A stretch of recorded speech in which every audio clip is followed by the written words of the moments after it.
again, just identifying these structures, and then we'll start talking about the association of these structures. Think about the joint, think about the movement, think about the range of motion of these particular joints and stuff like that, right? Because that's also necessary. Think about the axis, whether it's rotating around those axes or moving linearly around those axes and stuff like that. Because that's all encompassing of the questions that I'm going to be asking you guys. Okay. All right. So let's first start. What do you call that? The anterior tubercle. So, yeah, anterior tubercle. Yeah. Easy enough. That's the anterior arch, and that bony portion just in the front. That's the anterior tubercle. Okay. Good. What do you call this? That is the facet of the dens, or also the fovea dentalis. Okay, good. So it's an indentation, which means the dents is going to articulate against that, so therefore is the articular facet for the dents or the fovea dentalis. What do you call this one?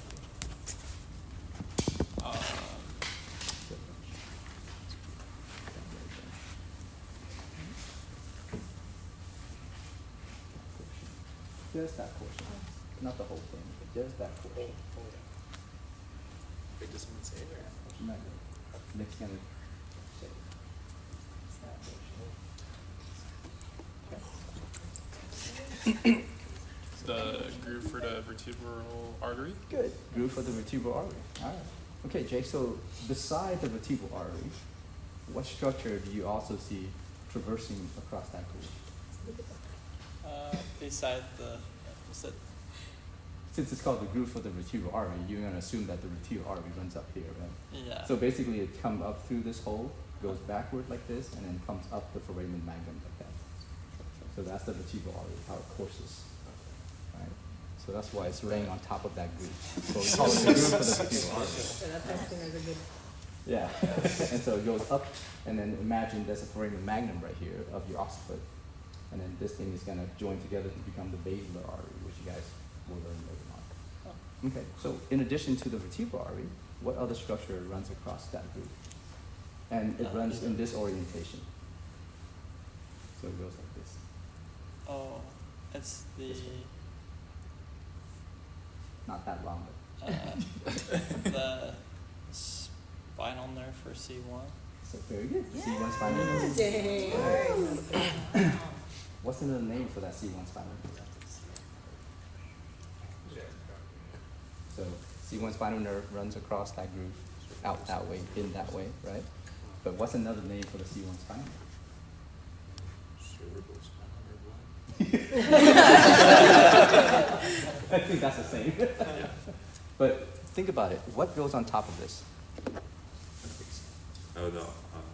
Occiput. So this nerve is below the occiput. So therefore, what do you call below something? Inferior. Sub. Oh, sub. Sub what? What's this Occiput nerve. Suboccipital nerve. Sub-occiput. Okay. Okay. So there's that nerve called the suboccipital nerve, which is part of the C1 spinal nerve. Okay. All right. What do we call that? Posterior tubercle. Posterior tubercle. Easy enough. Yeah. Posterior tubercle. Good. All right. Posterior tubercle. Yeah. Okay. So, what is traveling through this structure? The odontoid process, or The whole thing. the spinal. You sure? Oh, it's the Through this structure. So something is traveling through that. Spinal cord? Sure. also 100%? 100%.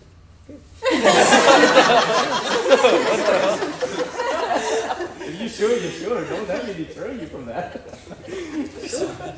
All right, good. What would you call this? That's the superior articular facet. Okay, so superior articular facet of C1. C1. So superior articular facet, or you can say superior articular surface of C1. So either one is fine, right? Okay. What articulates with this surface? The occipital condyle. Very good. Right. Occipital condyle, because it's coming from your occiput, so therefore it's going to come together, articulate with that. Make sense? And these two holes match up. Okay, the foramen magnum with the vertebral foramen of C1 matches up exactly. All right. Good. What kind of joint is that then? What is the name of that joint? Formed between the superior articular surface of C1 and the occipital condyle. What do you call that joint? Lateral.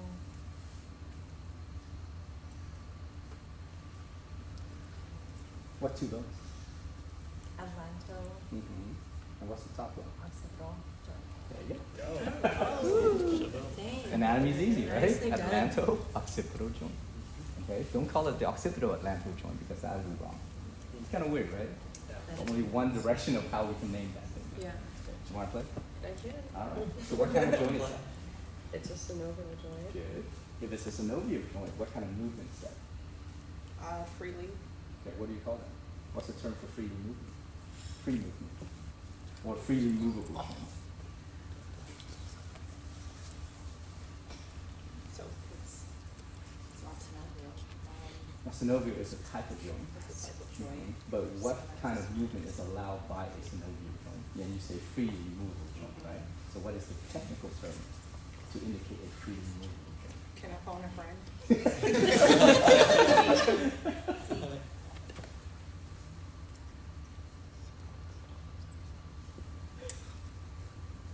Yeah, you can pass it if you want. Pass. Diarthrosis. Diarthrosis. Diarthrosis. Damn. Right? Diarthrosis is freely movable, amphiarthrosis is partially movable, and synarthrosis is an immovable joint. Okay. All right. Now, because it's a synovial joint called the atlanto-occipital joint, what kind of movement is allowed by this joint? Arc the head up and down, What do you call that? flexion and extension Flexion extension of the head. the head. Exactly, right? Because the only thing that's rocking on top of this is the occiput, and the occiput forms the base of your skull. So therefore, when you do this, that's flexion extension of the head. To what range of motion does that flexion extension of the head is it allowed by the atlanto-occipital joint? What is what is the degree of movement? 20 to 40 degrees? 25%. Oh. 25 You degrees. killed it. 25. That's good. What axis is it rotating against? So what axis is flexion and extension of the head? Is that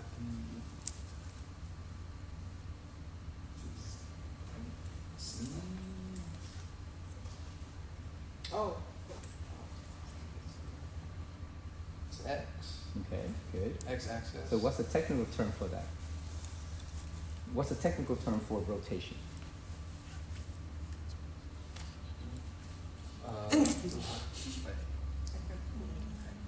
What do we use to indicate rotation? Instead of saying rotation, what do we say? movement. Yeah, I don't. We say theta. Theta. What? Theta. Oh, theta. Theta Yeah. means movement. It's like the Theta little- means rotation. Rotation, yeah. Okay, we're talking about theta versus translation, remember? Yes. Translation is linear movement, right? Theta is rotational movement. So if this rotational movement along the x-axis, or sorry, not this thing, but the occipital on top, rocking back and forth, okay, so then we call flexion of the head positive theta x, whereas extension of the head negative theta x. Yeah, I know. That was a tough one. What do you call these? So these are the facets. So Mhm. What kind of facets are they? So that. Just imagine it as I move along. You don't have to come with me. Or you can if you want to. That one, that.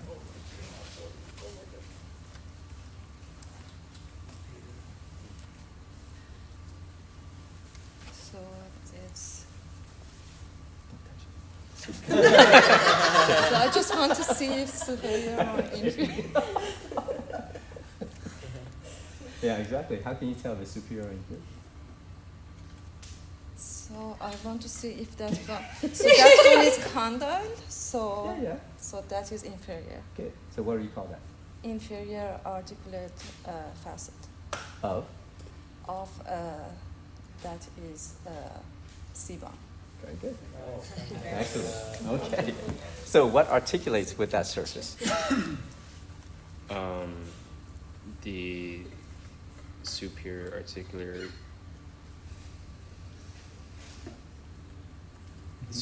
articular facets of DC2.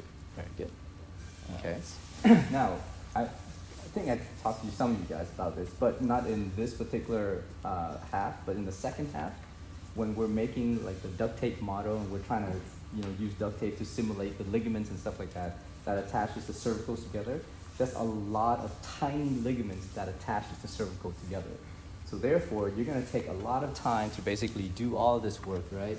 You attach these two bones together, you find like tiny little pieces, and especially where you guys like that has bigger hands and bigger fingers, you're gonna have a lot of trouble getting in there. Please keep in mind, I'm gonna give you this one warning. If you do this, I'm not gonna say anything. I'm gonna wait until you put all those ligaments on there. Then I'm gonna come to you and I say, there's something wrong with this person. And I'm just gonna rip it all apart. And you guys are gonna have to do it all over again. Okay? Make sure you get the position right the first time. Okay?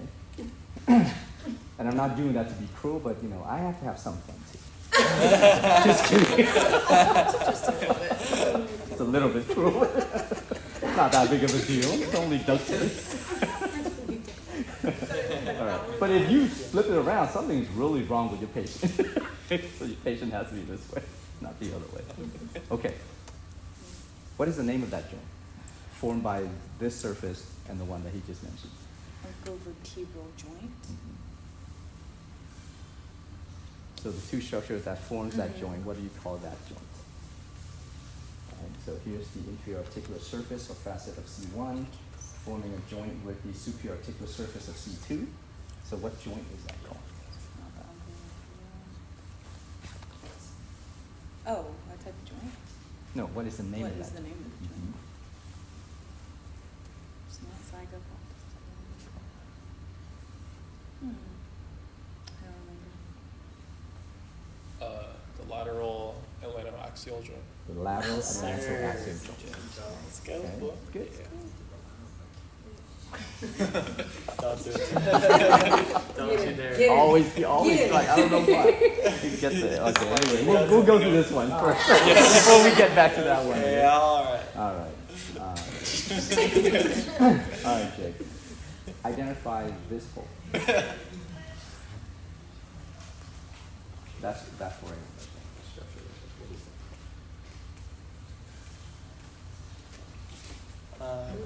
That's for the screw.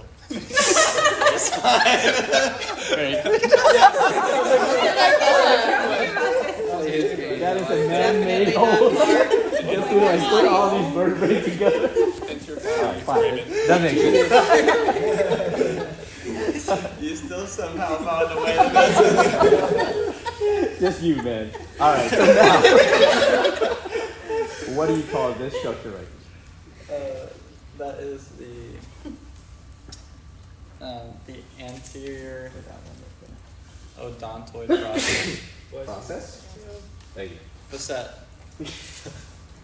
Anterior odontoid facet. Anterior odontoid facet, or the anterior articular facet of the odontoid process. Right? So either way is fine. Can we say the articular facet of the dens, or it has to be odontoid? I guess that's okay too. That's okay. Good. Now you're gonna make me like great other things. No, I'm kidding. Yeah, that's fine. That's fine. What do you call I should have it. this right here? Semilunar facet. Semilunar facets. Yes, agree. Right. This indentation on the inferior lateral side of the vertebral body. Right there. Right. Indentation right there. Nice. He's like, what's this hole? Yeah. On the I lateral love side. So it. inferior lateral side of the Just vertebral joking body. about the Okay, table. good. So what is going to articulate with the semilunar facet? The uncinate process of C3. Okay, very good. So uncinate process, those, like sort of like superior lateral bony edges of it. What joint is that form? The uncovertebral joint. Okay, Or uncovertebral joint. Or what's another name for the uncovertebral joint?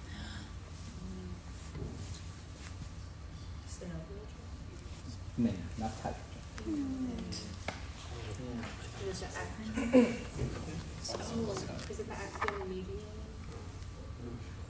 So that right there is the uncovered tibial joint. Is it the medial axial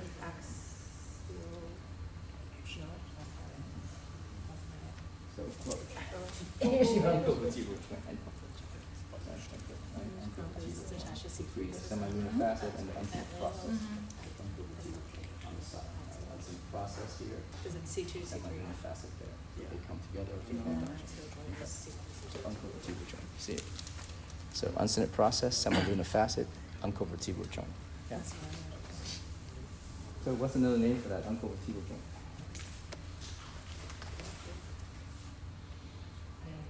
Oh, interbody joint? No?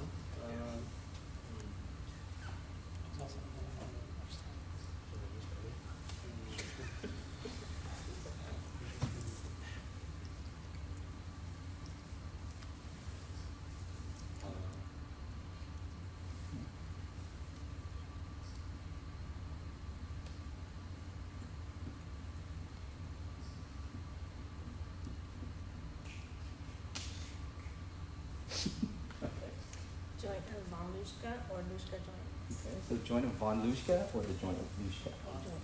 It's the name. The name of that joint. What type of joint would that be?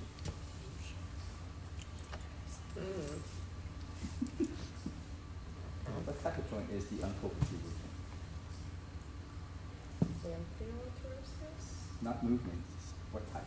Is it synovial? Is it symphysis or is it a syndesmosis?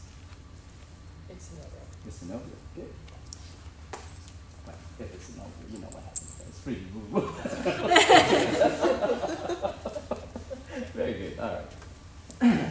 What do you call this right here?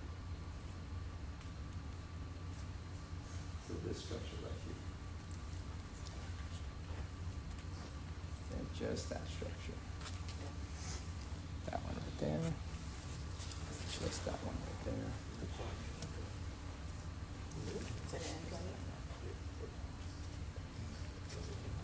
What's that one? Sort of like protrudes downward.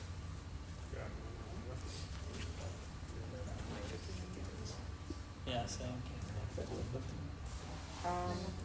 Right here.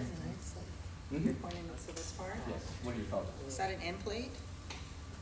Okay. Okay. Just that part. It's part of the vertebral body. It basically is an inferior projection of the vertebral body so that it can protect part of your intervertebral disc on the cervical area. Okay. Inferior. And it looks like a lip. Okay. It's a lipping effect on the anterior side. You don't see it on the posterior side. You don't see it on the lateral side. It's just on the anterior side.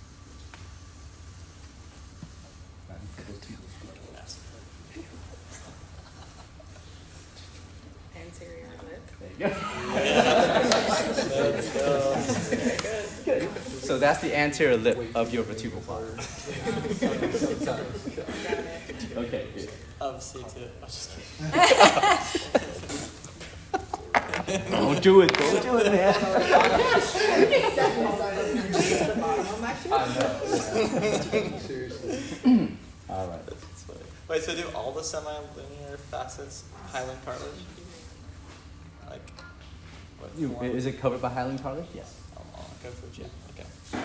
All the hyaline, all of those semilunar facets. Okay. So when these two bones approximate together like this,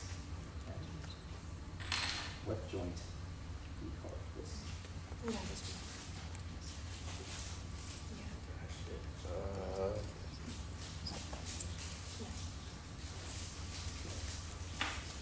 What joint is that?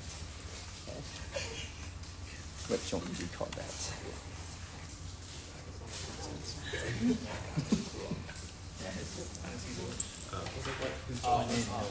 What is the name of that? What's the Why don't you ask me to ask you that?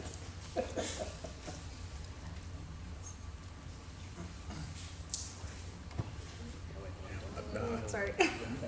The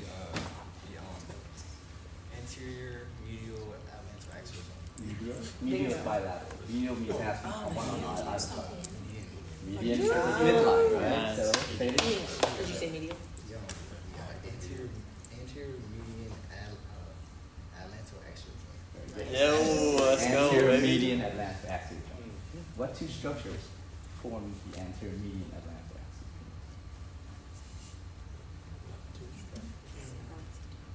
Remember, a joint is always formed by two structures, right? So what two structures would make up that joint? And we already talked about this. Yep. We already mentioned it. You just have to kind of put them together. All right.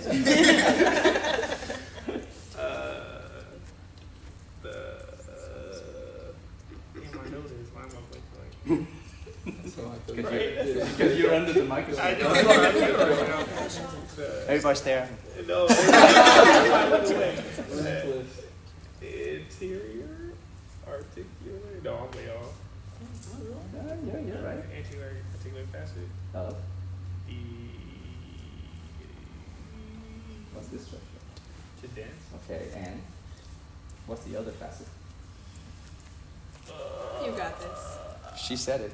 Favodentoids. Not you. But yes. Phobia Just have him do the other name. You saved them. You saved them. Just say it. Okay. So, what about a joint back here?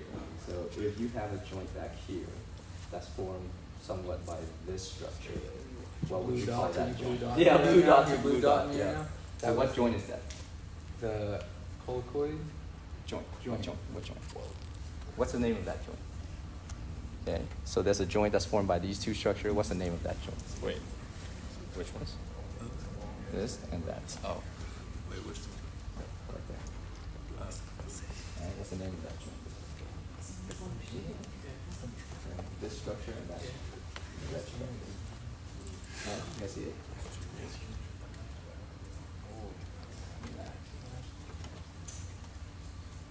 What are you guys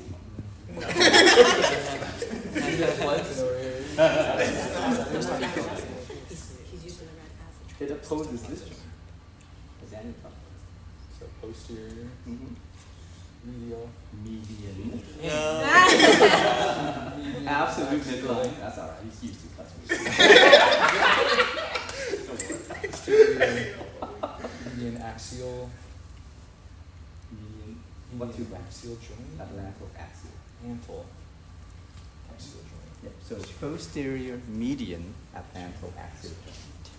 Now, what two structures make up the posterior median atlantoaxial joint? Just imagine. The ligament, the tubercle ligament. What's a tubercle ligament? What's the name of that ligament? A ligament that comes on this side, comes to that side. Transverse. Okay, the transverse Just ligament. ligament. And what's the other surface? The den. What part of the dens? Um, Mm-hmm. the facets, What do you call it? the posterior facets of the den. Okay, so posterior articular facet of the odontoid process, or you can make it easier and say posterior odontoid facet. Right? Okay, so all of those are synovial joints, right? So collectively, what is the purpose, what is the function, or what is the movement allowed by all four of those atlantoaxial joints? what type of movement? What is the movement? Now, what type of movement? What movement is allowed by those joints? Right? Because we talked about the joint, the atlanto-occipital joint, the movement allowed by it is flexion and extension of the head. Yeah. So what movement is allowed by the atlanto-axial joint?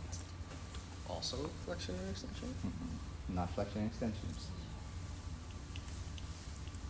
Okay. Atlanto-axial, right? Between the aptus and axis. What do you think is happening? So, it does this. So it's left and right. Left and right, what? I don't remember the name. Rotation. So then you have left and right rotation of what? Of like are you asking about the axis or? You tell me. The If you have y-axis? to answer, The no, y. of what? Of what structure of the body? Oh, So anytime you say some kind of movement, you have to add of something, right? Because you can't say, oh, movement of the spine. Well, which part of the spine are we talking about? Is it all the spine, or is it a very exclusive part of the spine? So this one is very exclusive. the cervical part of the spine. All 7 of them? No. Therefore, you cannot say cervical part of the spine. Which cervical? 1 and 2. 2 is not moving. 1 is moving. And what else is above 1? The Yeah, so the head is also moving. So therefore, the atlantoaxial joints allow for rotation of the upper cervical and the head. Okay? What is the range of motion of that cervical rotation, of that upper cervical and head rotation of the atlantoaxial joint? What's the degree of movement? 45? 45 degrees total? 45 degrees No. to each side, or what? Sorry. 45 degrees to each side. Okay, So good. 90 in total? 90 degrees total. Yeah. So let's say if you have a full range of motion, right? Head rotation, let's say going from the right shoulder all the way to the left shoulder is 180 degrees of that total head rotation. Okay? Now, if you take just one side, like let's say the left side, so here's your 0, here's your 90 degrees, then you start from center, the first 45 degrees is allowed by these atlantoaxial joints. The next 45 degrees is allowed by the rest of the cervical spine. Make sense? So therefore, collectively, each side is 90 degrees of movement. Full range of movement to both sides is 180 degrees.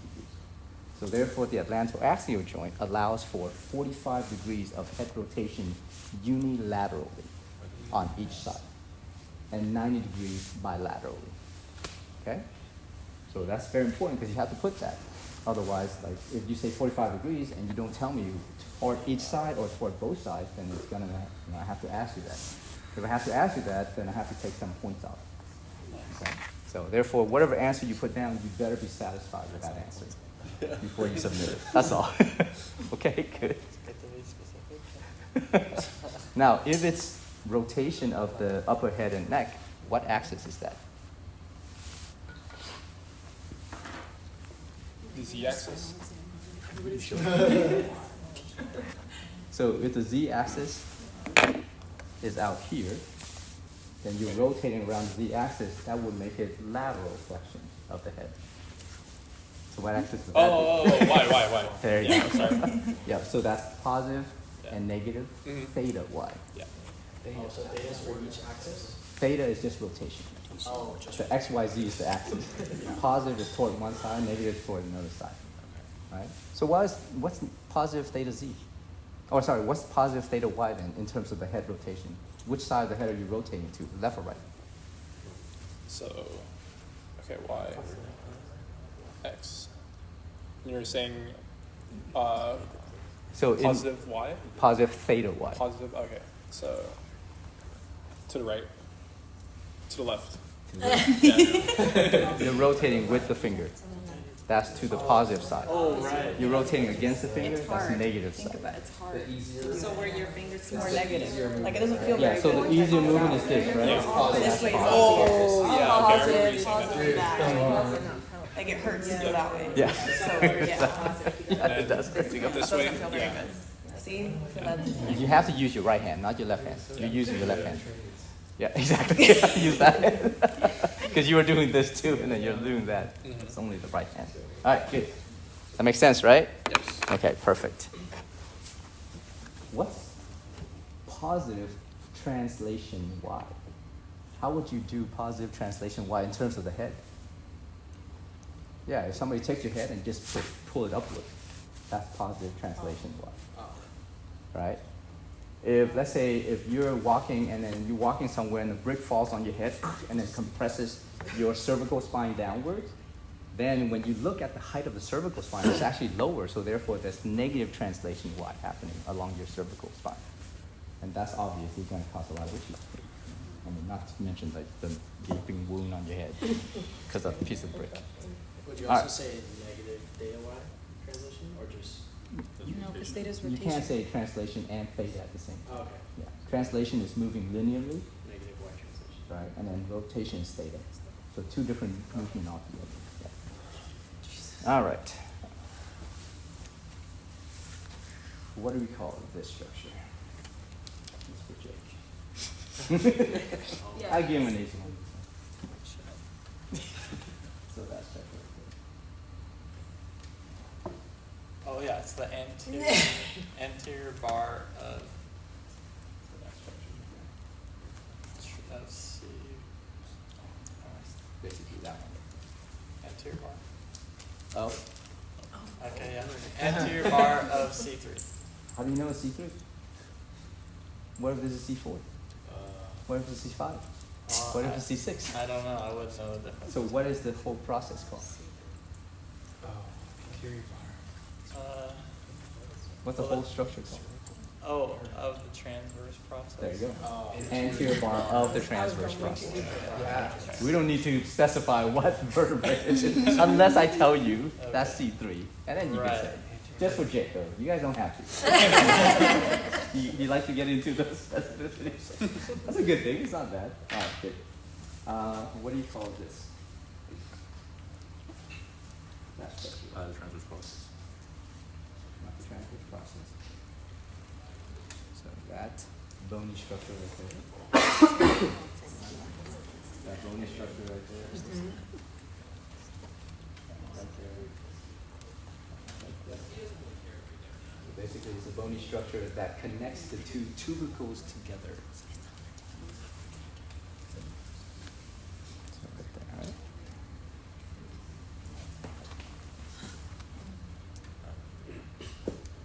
It's transverse something, not transverse process. It's transverse process is a whole. Transverse. Symphysis. Symphysis would be a joint. Transverse bar. Transverse bar. Of the C3. transverse process. Don't do it. It's addictive, I know. What's another name for that? Intertubercular groove. Tubercular Tubercular groove. lamella. So intertubercular lamella is another name for the transverse bar. Yeah. Okay. Jake-itis.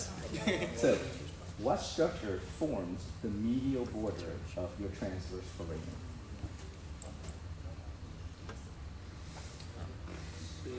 So here's your transverse foramen. What's up? Transverse foramen, right? What structure forms the medial border of the transverse foramen? Because I told you guys, for every hole that we have to know the borders of that hole. So what forms the medial border of the transverse foramen?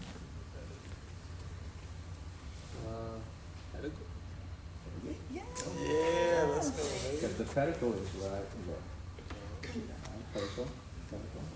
Right, okay, pedicle, okay. Right? Pedicle, okay. Where the right behind it. Okay. Says you. You taught me half those things. Okay, that's debatable. That is All not right. debatable. Don't easy on me. This is C4. Okay. What structure is traveling on top here? C3. C3 what? C3 like the bone? What structure? Yeah. Yeah. Oh. So what does this thing represent? If the structure is moving this way, what does it represent? If this is a C4 vertebra. Oh. Yes. C4. C4 what? Artery? No, Ooh. not artery. No, what is not it? artery. It's right there. I know.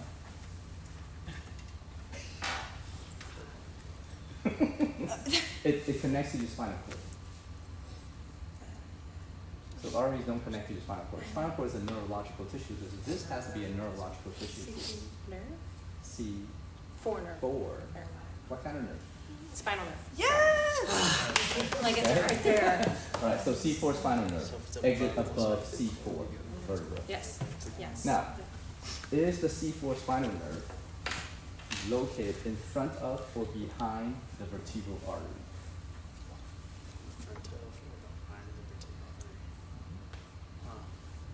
because the C4 spinal nerve, or any spinal nerve, right, cervical spinal nerve, is gonna move along that groove to either go out or go in. And the vertebral artery is going to be transmitted up this vertebral, or this transverse foramen. So locational wise, like if you have to kind of indicate where it is, Yeah. which one is in front? The vertebral artery or the spinal nerve? The arteries in front and there's behind. Yeah, absolutely, because the hole is in front of where the groove would be. Yeah, and it would wrap closest to that groove. Yeah, so the spinal nerve would be back here, the vertebral artery would be over there. Yeah, Okay. Right? that makes sense. So let's say if So I how to wrap wrap like this the around. nerve, yeah. There you go, put it like that. So this is So that's the vertebral artery, and then and that's this the is the nerve. spinal nerve. Okay, yeah. Right, make sense? So the vertebral artery would be in front, and the spinal nerve in the back. I know. Does I've the seen it when I'm spinal starting nerve to put it C7, over does it there. come out front, C7? Backbones. No, it comes out the same way. Same way?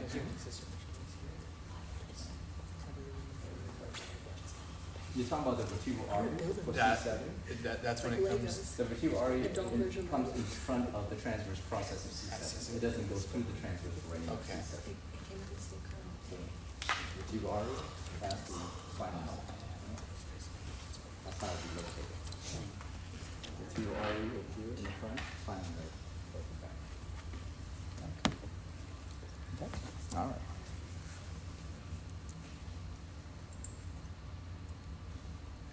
Okay.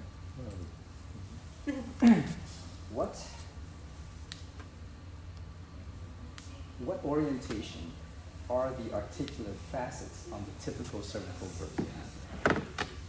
Is it anterior? Is it posterior? Is it medial? Is it lateral? Or is it 45 degrees? It's 45 degrees. Okay? It's always 45 degrees up, 45 degrees down for the typical cervical vertebra. For the what? For the typical cervical vertebra. Mhm.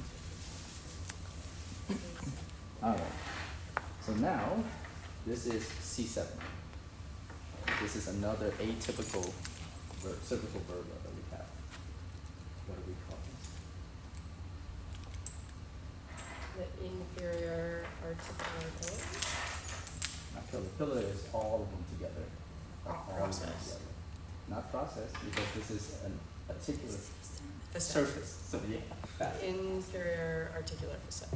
Inferior to the back. Okay. Make sense? Inferior to the facet. Now look at the orientation of the inferior articular facet. I told you guys most of these articular facets, they are only 45 degrees. But these guys are now anterior. It faces anterior. Why?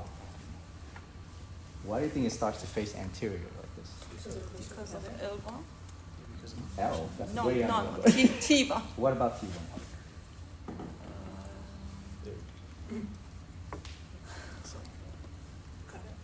T1's got a bit. How does it fit? What part of T1 are we talking about? Mm-hmm. The superior articular facet of T1 faces backward like this. So therefore, to match up with that, the inferior articular surface of C7 faces downward I this way. overthink about this. Yeah, it's very simple, right? The way they're oriented and the way they're shaped and the way they're present or absent is based on the opposing bone also. Okay? All right. I don't know if that's true. I'm just saying. We haven't Is- gone over thoracics yet. Is T1 atypical? T1 is atypical. Yo. But we'll talk about that later. Yeah, no. Yeah, in the thoracic business, there's 12 of them. I think there's like 4 or 5 that's atypical. We'll get there next time, after the quiz. So we'll talk about that after the quiz. Okay. Where are we? Yeah. How many? I'm just kidding. Oh, wait, didn't you just answer it? Oh, no. Okay, so how many bifid spinous processes do we have in the cervical vertebrae? In the cervical, 6, 6 bifid, okay, which one?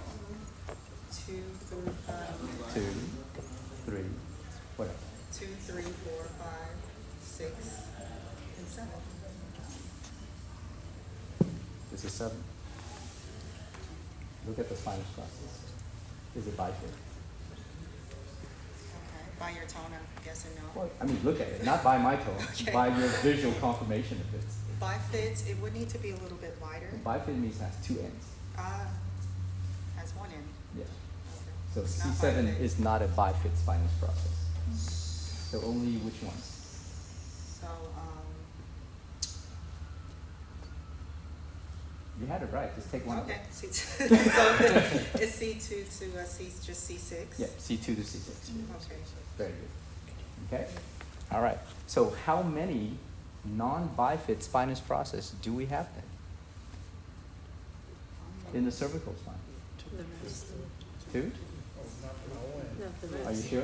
2? No, all of them except for those. Are you sure it's what? Yeah, because the athlete doesn't have a spine process. That's right. So C1 and C7 is the only, the 2 that, you know, basically don't have a bifid one. But C1 don't even have a spinous process. So just So only C7 is a non-bifid spinous process in the entirety of the 7 cervical spine. Okay? Yeah, good. So you guys have to understand that because that's how the questions are going to be asked. All right, what else? Okay. That's it. So be careful because on the quiz next week, it's a true and false quiz. It's all true and false. How many Well, questions? let's say not all. Let's say 80% of it is true. How many questions? I don't know. You write them 10 minutes before, remember? Yeah, sometimes. It's 30 points. Right? 30 points, so it's like you get 30 minutes for that quiz. So a minute per question, or a minute per answer and stuff like that. So 30 points, and it's all, well, it's mostly multiple choice. And the multiple choice can be like a paragraph long. It can be a sentence long. It could be whatever. Right? So most likely, it's not going to be more than like 2 sentences. It's not fill in the blank. There's some. Yeah, but less. Yeah, that'll be in the lab exam. Don't worry. So, yeah, exactly. You guys will get a bunch of that. Yeah, so we'll still have to spell it. Yeah, you have to spell it. Cervical spine in my pocket. What? It's like, I have a Like, cervical spine in my pocket. Pop. Huh? Yeah, sure.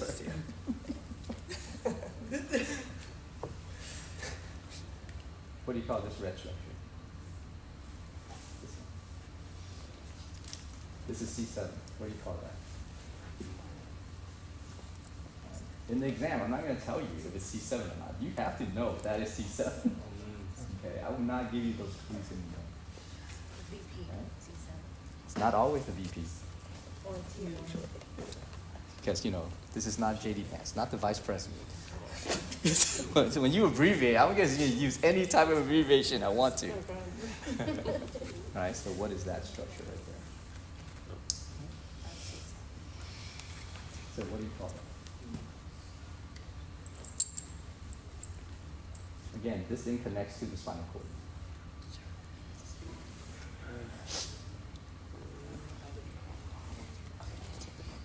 Just that.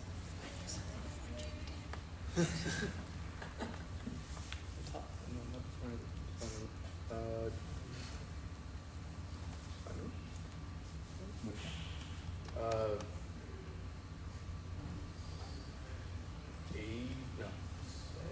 You need to have more confidence in yourself. C8 spinal nerve. Okay. So remember, C8 spinal nerve exit or enter below C7 and above T1. Okay? Yeah, because everything else is below. Between T1 and T2, would that be Between T1 and T2? So there's no No, it would be the T1 spinal Because nerve. once you get to thoracic, Yeah. then Thoracic and lumbar, everything is now below. Okay. Just the weird C8 thing. Yeah, because there's 8 So cervical cervical, the spinal nerves. nerve exits above it.